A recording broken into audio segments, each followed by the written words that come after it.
जाए जाते हैं कि नमाजों के पाबंद हैं, लेकिन उनके दिल इश्क़ रसूल से खाली हैं। ऐसे नमाजियों की नमाजें बरोज़े महशर उनको बचा नहीं सकती। ऐसे नमाजियों की नमाजें उनके काम नहीं आएंगी। लेकिन जिसके अंदर इश्क़ रसूल, मोहब्बत रसूल है, अगर वो नमाजी बन गया, फिर उसकी कब्र में उसके लिए फरिश्ते इस्तकबाल करने के लिए आएंगे। अल्लाह के रसूल सल्लल्लाहु ताला अलैहि वसल्लम फरमाते हैं कि नमाज जन्नत की चाबी है। नमाज क्या है? जन्नत की चाबी है। और दुनिया ये फुरूई चीज है, इसमें हमेशगी नहीं है। और ये तय है कि इस दुनिया से एक दिन जाना है। फिर आखिरत के मामलात हैं जहां पर हमेशगी है। अल्लाह रब्बुल इज्जत ने दो चीजें बनाई हैं, एक जन्नत बनाई है, एक जहन्नम बनाई है। अगर हमने इस दुनिया में, ये दुनिया दारुल अमल है, इस दुनिया में हमने अगर अच्छे अमल कर लिए, नमाज़ें पढ़ करके हमने अपनी जिंदगी के अय्याम को गुजारा, हमने इस दुनिया में रह करके कभी किसी के हक को, किसी के हुकूक को पामाल नहीं किया, इस दुनिया में रह करके हम झूठ से बचते रहे, इस दुनिया में रह करके हम चुगली और गीबत से बचते रहे, फिर अल्लाह रब्बुल इज्जत ने मोमिनों के लिए जन्नत जैसी खुशनुमा चीज बनाई है। और अल्लाह रब्बुल इज्जत ने जन्नत को तैयार ही मोमिनों के लिए किया है। लेकिन मेरे भाई, शर्त यह है कि उस जन्नत को हासिल करना है तो ईमान को महफूज रखना है, ईमान को बचा करके जाना है। अल्लाह के रसूल सल्लल्लाहु ताला अलैहि वसल्लम फरमाते हैं, कुफ्र और इस्लाम के माबैन अगर किसी चीज का फर्क है, अगर आपको पहचान करना है कि कौन काफिर है, कौन मोमिन है, तो सिर्फ और सिर्फ नमाज का फर्क है। क्योंकि जहां दाढ़ी वाले मुसलमान हुआ करते हैं, वहां गैर मुस्लिम भी दाढ़ी वाले आपको मिल जाएंगे। जहां पर टोपी लगाते हैं मुसलमान, वहां गैर मुस्लिम भी टोपी लगाने वाले मिल जाएंगे। जहां पर कुर्ता पजामा मुसलमान पहनते हैं, वहां अगयार भी आपको मिल जाएंगे। लेकिन मोमिन और काफिर के अंदर अगर किसी चीज का फर्क है उनके बीच में, तो वो नमाज का फर्क है। तो इससे पता ये चला कि अगर कोई कुर्ता पजामा पहन ले, टोपी पहन ले, दाढ़ी रख ले, तो उसकी पहचान ये नहीं है, बल्कि उसकी पहचान नमाज ही से की जाएगी। नमाजें पढ़ो। अल्लाह के रसूल सल्लल्लाहु ताला अलैहि वसल्लम और जश्न ईद मिलादुन नबी के मौके पर मुझे ये मौजू दिया गया है। वाकई में इतना इल्म नहीं है मेरे अंदर कि मैं आपको समझा सकूं। आज के दौर में बच्चे अपने माँ बाप को समझाने की कोशिश कर रहे हैं, मुक्तदी इमामों को समझाने की कोशिश कर रहे हैं, कोई समझने की किसी को तैयार नहीं है। लेकिन काश पहले मेरी इस्लाह हो जाए और मेरी बात आपके ज़हन फिक्र में, दिल में उतर जाए। अल्लाह के रसूल सल्लल्लाहु ताला अलैहि वसल्लम फरमाते हैं कि जब बंदा नमाज के लिए, नमाज की तैयारी शुरू करता है, तो अल्लाह रब्बुल इज्जत उसको सबसे ज्यादा नजरे रहमत से देखता है। तो वो नमाज के वक्त में जब वो सजदे के आलम में हुआ करता है, तब अल्लाह रब्बुल इज्जत उसको देखता है। और अल्लाह रब्बुल इज्जत नमाजी को पसंद फरमाया करता है। जब बंदा नमाज पढ़ता है तो नमाज के इवज़ अल्लाह रब्बुल इज्जत उसके गुनाहों को मिटा दिया करता है। जब बंदा नमाज पढ़ा करता है तो अल्लाह रब्बुल इज्जत नमाज के सदक़े में उसके दर्जों को बुलंद कर दिया करता है। इससे पता ये चलता है कि नमाज ही एक ऐसी चीज है कि जो हमें बेहयाई से रोकेगी। नमाज ही एक चीज है ऐसी है जो हमें बुराइयों से रोकेगी, बेहयाई से रोकेगी। क्योंकि अल्लाह रब्बुल इज्जत ने खुद कुरान मुक़द्दस में इरशाद फरमाया कि नमाज बेहयाई और बुरी बातों से रोकती है। आप मानेंगे नहीं, गड़बड़ जरूर करेंगे। मोहब्बत से कहिए सुभान अल्लाह। नमाज बेहयाई और बुरी बातों से रोकती है, और नमाज में सुस्ती करना, ये तो नमाज को छोड़ देना, ये तो बहुत बड़ा गुनाह है। बल्कि उन लोगों के लिए वईद आई है कुरान मुकद्दस के अंदर। अल्लाह रब्बुल इज्जत ने फरमाया, जिसका मफहूम ये है, अल्लाह फरमाता है उन लोगों के लिए खराबी है जो लोग अपनी नमाजों को वक्तों को निकाल करके पढ़ते हैं। उन लोगों के लिए खराबी है, अल्लाह रब्बुल इज्जत उन लोगों के लिए खराबी बता रहा है जो नमाजों को वक्त निकाल करके पढ़ते हैं। नमाज में सुस्ती करने वालों पर वईद आई है, तो जो सिरे से नमाज छोड़ देते हैं, बताएं उनके ताल्लुक से क्या होगा। जहन्नम का अज़ाब बहुत सख्त है। जहन्नम में एक वादी है, जहन्नम का भी जिक्र किया करें। जहन्नम का खौफ होगा दिल के अंदर, खौफ खुदा पैदा होगा। हम लोग मौत की कभी फिक्री नहीं करते हैं, कभी मौत को याद ही नहीं करते हैं। आज हमारी महफिलों से मौत का जिक्र बिल्कुल खत्म होता जा रहा है। हमारी पूरी पूरी महफिलें गुजर जाती हैं, लेकिन उन महफिलों में मौत का जिक्र नहीं होता है। यहां पर बैठे हुए हैं हमारे करम फरमा मदरसे के मुदर्रिस, अल्हम्दुलिल्लाह, ये आपकी इस्लाह करते रहते हैं, इनकी खिदमत किया करें। नारे तकबीर, नारे रिसालत, आमदे हजरत अल्लामा मौलाना मुफ्ती इरशाद रजा मंजरी मुरादाबादी। नारे तकबीर। आप लोग बैठ जाइए, आप बैठ जाइए, आप बैठ जाइए। उलमा इस्तकबाल कर लेंगे। हमारी बज़म के खुसूसी खतीब आज़म हिंदुस्तान हजरत अल्लामा मुफ्ती इरशाद रजा मंजरी साहब मुरादाबादी की आमद हो गई है। बहुत जल्द इंशाअल्लाह ताला तकरीर समाअत फरमाएं। पूरा जलसा मिंबर रसूल पर अल्हम्दुलिल्लाह मौजूद है। इस वक्त आप किस्मत के सिकंदर हैं कि जिन जिन लोगों को आपने दावत दी थी वो सारे के सारे लोग मिंबर रसूल पर हाजिर हैं। हमारे और आपके दरमियान खतीब नौजवान, वाइज़ उलूम फसाहत व बलागत, नाशिर मसलक आला हजरत अल्लामा मौलाना इरशाद अहमद मंजरी साहब क़िबला की आमद हो गई है। मैं अपनी बात को बहुत जल्दी ख़त्म करूँ। मैं बात कर रहा था नमाज के ताल्लुक से। नमाजों से ये गफलत, नमाजों में ये सुस्ती, अल्लाह रब्बुल इज्जत ने जहन्नम में एक ऐसी वादी को बनाया है जिस वादी से जहन्नम भी पनाह मांगती है। जहन्नम की कुछ वादियां भी उस वादी से पनाह मांगती हैं। अल्लाह रब्बुल इज्जत बेनमाजी को उस जहन्नम की उस वादी में डालेगा। अल्लाहु अकबर। नमाजों से सुस्ती और काहिली और जहन्नम का अजाब कोई ऐसा हल्का अजाब नहीं है। जहन्नम का अजाब बड़ा सख्त अजाब है।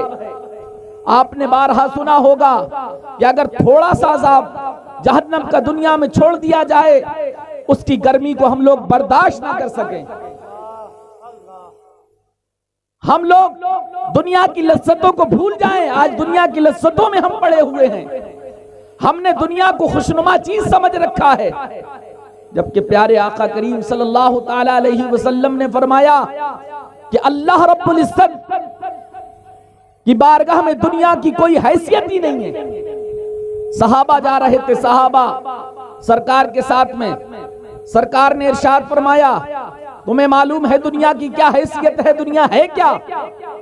सहाबा इकराम ने अर्ज किया, या रसूल अल्लाह सल्लल्लाहु ताला अलैहि वसल्लम, आप बेहतर जानते हैं, आप बताएं। सरकार ने चिथड़ों की तरफ इशारा करके इरशाद फरमाया कि दुनिया इससे भी ज्यादा जलील व ख्वार है। हम जिस दुनिया की खातिर, हम जिस दुनिया के लालच में हराम और हलाल की भी तमीज नहीं करते हैं, और हम अपनी मौत को भूले हुए हैं, मौत से गाफिल हैं, जबकि प्यारे आका करीम सल्लल्लाहु ताला अलैहि वसल्लम ने वाज़े तौर पर फरमा दिया, सरकार ने फरमाया, लज्जतों को खत्म करने वाली मौत को हमेशा याद रखा करो। हम कभी बच्चे की ब्याह शादी का मौका आता है, खुशी का मौका आता है, तो सबसे पहले हम नमाज को भूल जाते हैं। सबसे पहले हमारे दिल से खौफ खुदा निकल जाया करता है। अगर हम शादी ब्याह के मौके पर, आज हमारे घरों का माहौल अगयार के घरों की तरह हो गया है, जैसे उनके घर में डांस पार्टी, बाजे गाने की महफिल हुआ करती थी। आज उसी कल्चर को हमने अपना लिया है, उसी तरीकों को हमने अपना लिया है। बल्कि होना तो ये चाहिए था कि हमें अपने कल्चर पर, हमें अपने कानून पर, हमें अपने इस्लाम पर इतनी मजबूती से कायम रहना चाहिए था कि लोग देख करके हमारे कानून को, हमारे कल्चर को, हमारे तरीके को अपनाते हुए नजर आते। इसीलिए कहा था अल्लामा इकबाल ने कि न समझोगे तो मट जाओगे हिंदी मुसलमानों, तुम्हारी दास्तां तक भी न होगी दास्तान। तरीक़े मुस्तफ़ा को छोड़ना है वजह बर्बादी, इसी से कौम दुनिया में हुई बेइख्तिदार अपनी। हमने इख्तिदार को भी खो दिया। अभी मैं एक रिपोर्ट पढ़ रहा था कि पहले मुसलमानों का यह तरीका था कि बड़ी बड़ी ऊंची पोस्ट पर रहा करते थे, लेकिन आज मुसलमानों के पास नौकरियां तो बहुत बड़ी चीज है, नौकरियां भी नहीं है। और अगर कोई नौकरी है तो वो नौकरी है जो नौकरी करना पहले मुसलमान पसंद नहीं किया करते थे, लेकिन आज हमारे पास जरिया माश नहीं है तो हम वो काम भी कर लिया करते हैं जिस काम से हमें घिन आया करती थी। आज हमने सब कुछ खो दिया है, वालिदैन के नाफरमान हो गए। अगर हम मुसलमान बस्तियों का जायजा लें तो सबसे पहले हम जायजा लेंगे तो हमें यह पता चलेगा कि जितने खाली बच्चे मुसलमानों की बस्तियों में नजर आते हैं, और बस्तियों में आप जाएंगे तो इतने खाली बच्चे आपको नजर नहीं आएंगे। ना हम बच्चों को पढ़ाने की फिक्र कर रहे हैं, ना हमें अपने बच्चों की तरबियत की फिक्र है। अगर हम बच्चों की तरबियत नहीं करेंगे तो ये बच्चे वालिदैन के फरमाबरदार कैसे बन जाएंगे? कहीं ना कहीं वालिदैन की भी यहां पर कोताही है, कमी है कि ये बच्चे वालिदैन के नाफरमान होते जा रहे हैं। आज बच्चा जरा सा कमाना क्या शुरू कर देता है कि उसके भाव नहीं मिलते। आया दिल्ली, हमारे बच्चों का तरीका क्या है, बस उनके लिए दिल्ली, जयपुर और मुंबई, बस 2-4 जगहें, थोड़ा सा कमा करके आए। माँ बाप सोचते हैं आएगा बच्चा, हमसे मिलेगा, बैठेगा, बातचीत करेगा। इधर माँ बाप बुला रहे हैं और उधर मुंह टेढ़े किया हुआ वो घर से बाहर जा रहा है। माँ बाप सोचते हैं कि हम अपने बच्चे से बात करेंगे, क्योंकि वालिदैन की नजर में अगर सबसे ज्यादा अच्छा कोई होता है तो उसकी औलाद ही होती है। सबसे ज्यादा किसी से मोहब्बत करते हैं माँ बाप तो वो औलाद से करते हैं, लेकिन औलाद के तो मिजाज ही नहीं मिल रहे हैं। हमने ना अपने माशरे के ताल्लुक से सोचा, ना घर बार के ताल्लुक से सोचा। अगर हमने कमाना भी शुरू कर दिया, ये भी इस्लाही पहलू है। हम कमाना भी शुरू करते हैं तो सबसे पहले फटी हुई पैंट बनाएंगे, टी शर्ट बनाएंगे, आधा खर्च करके अपने ही ऊपर, फिर हम घर में घुसते हैं। बूढ़े माँ बाप की तमन्ना रहती है कि कुछ ना कुछ लेकर के आएगा बच्चा, लेकिन बच्चे का तरीका ये होता है कि जो कमाया उसको सारा के सारा बर्बाद करके फिर घर में घुसता है। अपने वालिदैन की इज्जत करो, बड़ों की इज्जत करो, बड़ों का एहतराम करो, नमाजी बन जाओ। प्यारे आका की मोहब्बत तभी काम आएगी। सरकार के आशिक हैं आप जरूर, लेकिन कलाम सुनकर के, तकरीर सुनकर के आप अपने घर चले जाएं और नमाजी ना बने, इस पैगाम से आपने कुछ सबक हासिल नहीं किया, अपने वालिदैन के फरमाबरदार ना बन सके, तो मेरा आना यहाँ पर बिल्कुल बेकार है। अल्लामा इरशाद साहब का आना बिल्कुल बेकार है। ये शोरा का आना किसी काम का नहीं है। जो हमें नेकियां मिलना थी मिल गई, जो आपको नेकियां मिलना थी मिल गई, लेकिन अगर आपने यहाँ पर इस महफिल से उठने से पहले कुछ ना कुछ सीखा और ये सोच लिया और ये इरादा कर लिया और ये मुस्तहकम इरादा कर लिया कि आज से पहले नमाजी था, लेकिन अब मैं इस महफिल से उठूंगा तो नमाजी बन करके उठूंगा। आज से पहले मैं झूठ बोल लिया, लेकिन अब इस महफिल से उठने से पहले मैं ये इरादा करता हूं कि अब से मैं झूठ नहीं बोलूंगा। आज से पहले अपने वालिदैन की बात को मैंने ठुकरा दिया, नहीं माना, लेकिन आज मैं महफिल से उठूंगा तो ये अहद करके उठता हूं कि मैं अपने वालिदैन की कभी बात को नहीं टालूंगा, झूठ मेरी जुबान पर नहीं आएगा। सरकार ने फरमाया मोमिन झूठा नहीं हो सकता। झूठ से इज्तिनाब करें, चुगली से इज्तिनाब करें, गीबत से इज्तिनाब करें। यही तो हमारे प्यारे आका करीम सल्लल्लाहु अलैहि वसल्लम की सीरत थी। हम सरकार की सीरत को पढ़ते कहां हैं? सरकार ने गरीबों के साथ में वो हमदर्दी की है, सरकार ने माफ कर दिया है। हम अपने खानदान में अपने भाइयों को माफ करने के लिए तैयार नहीं। अगर हमारे भाइयों में कोई झगड़ा हो जाए, कोई बस्तियों में झगड़ा हो जाए, मुसलमानों में आपस में कोई नाचाकी हो जाए, फिर नौबत ही नहीं आती है हजरत के वो माफ कर दें एक दूसरे को। माफ करना सीखा ही नहीं है। और हमारे आका करीम सल्लल्लाहु अलैहि वसल्लम का तरीका ये था जिसकी हम बज़्म सजाए बैठे हैं। अगर हम सरकार की सीरत पर अमल ना करें, सरकार के अक़वाल पर अमल ना करें, तो बताएं इस बज़्म के सजाने से क्या फायदा है। सरकार ने गैरों को माफ कर दिया, हम अपनों को माफ नहीं करते। सरकार दो आलम सल्लल्लाहु ताला अलैहि वसल्लम ने छोटे छोटे बच्चों को सलाम कर लिया करते थे, और हम अच्छे खासे लोगों को सलाम नहीं करते। यहाँ तरीका यह कि मदरसे के मुदर्रिस साहब ने सलाम क्यों नहीं करा, मस्जिद के मौलवी साहब गुजर गए, उन्होंने सलाम क्यों नहीं करा। इन बातों में हम उलझे हुए हैं, हम अपनों ही पर अंगुश्त नुमाई कर रहे हैं। हम किसी का कुछ नहीं बिगाड़ सकते।